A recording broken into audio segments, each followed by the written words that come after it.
What's a creepy, what's a firefighter like you doing in a creepy basement like this? So one of you guys asked me about flowing and moving down the hallway. And honestly, I was so excited to cover this that I put the kids to bed and I was like, I'm gonna go film it right now. Let's see it. With the knee wash, very methodical. 1 Southwark Street, West Colorado Avenue for traffic accident. Casualty Team Truck 1, Southwark Street, West Colorado Avenue traffic accident.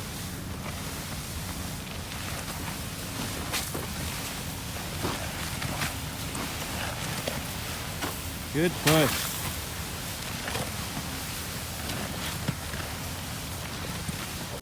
So I'm down in my basement late at night and all the spiders are probably like, what's he doing down here at this time? Whatever. I gotta get in when I can. I gotta film. I gotta help you guys out when I can. So you guys know this page is all about getting you the best job in the world, getting you hired as a firefighter, and then getting you through your probationary year. But every now and then I like to cover something on tactics, especially if one of you throw it out there and want me to talk about it. So someone recently asked me about flowing and moving down a hallway. This has become a big thing recently. And that's because studies show, and it makes sense, when you open that bail and you're flowing, conditions improve. And so flowing and moving down a hallway in particular, you're advancing a charged hose line down a hallway with the bail open and you're flowing. You got everything out there. You got like Z if you're Zorro, or people like writing the alphabet, or just doing an O as they go down the hallway. All kinds of different patterns and reasons for doing different things. Flowing while moving is going to help you see the fire. It's going to improve conditions, and it's going to help protect you as well as anyone else that's on that hose line with you. And so tonight we're going to talk about flowing and moving. And while I'm at it, I'm also going to talk about just some basic fundamental tips for managing a hose line and for opening the bail. When I am opening the hose line, so first off, it's going to depend on where you're at, but I like to do the hip grip. This is what my department does. A lot of fire departments do it. It's where you're shoving that hose line down into your hip. And you're not gripping it, but really just shoving it down into your hip. And by shoving it down into your hip, you're getting enough friction right there to hold it. And then, so this hand is actually free. And what I like to do is put my fingertips out, so at the tip of the bail, or at the tip of the nozzle, I should say. So I reach out. That's how far ahead of me I've got the tip of the nozzle. And then bail to the inside, so you can open it up without kinking the line. So open it up without kinking the line. If it's over here, I'll show you a video on this. So I feel okay showing you guys this. He's a great firefighter. This is my buddy, and he was my new guy at this time. Notice how he's reaching over to open the bail. When he does, he kinks the line, and that happens. Boom. It can kink it up top and kink the line. On the inside, it's just a nice clean pool, and all that energy is going back into your hip right here. Obviously, oftentimes you're going to charge it while you're on the ground, kneeling on the hose. Yeah, I'm doing this in my basement tonight. It's not ideal. It'd be cool if I could do it in the training tower for you guys, because you can guys see the water and hear the boom, boom, 10 feet. You know, command was on the fire, fire's knocked down, all that kind of jazz. But doing it here in my basement, maybe better for you guys, because it won't be quite as distracting. And I can just walk you through some of the basic body mechanics that are going to make flowing and moving down a hallway a lot easier for you. And while I'm thinking about it, you can flow and move upstairs, you can flow and move downstairs too.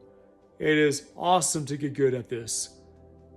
And this is really fun for me to talk about. Honestly, nozzle work is one of my favorite things to do on the job. It's the best seat on a fire. And is there anyone else out there that calls the truck support services? Oh, and while I'm thinking about it too. So you've got flowing and moving, and then you've got hit and move. So flowing and moving, obviously, bail's open, you're flowing while you're moving. That's another thing I talked about earlier.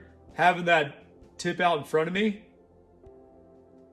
that gives me distance to really whip that around. I can even like whip and fight fire overhead or behind me. So you don't want it to creep up on you, because if you got that nozzle right here, maybe they've experienced that, and that sucks. So you want to keep it out about arm's length in front of you, prevent it from creeping back, because like I said, this is a pain in the ass to fight with. That's why I'm not a big fan of the pistol grip, just personal opinion. But as mentioned, so you got flowing and moving, and then you've got hit and move. Hit and move is going to be obviously, this is going to where you might do the clamp slide, something like that. I can always talk about that later if you guys want me to. But a hit and move, this is where you hit it and you move. So hit it, open the bail, hit it, shut it down, and move. Open the bail, hit it, shut it down, move. So full move, hit, move. And then obviously, if conditions warrant, you don't need to flow. You can stand up and walk. Sometimes you gotta crouch, whatever it is. What I'm getting at is there's more than just hit and move and flow and move. But tonight, again, flow and moving down the hallway. So let's go. So there are a few ways to knee walk while flowing and moving. One is you just use one knee and fall forward onto that knee. This is what I typically do. I alternate my knees as I'm going.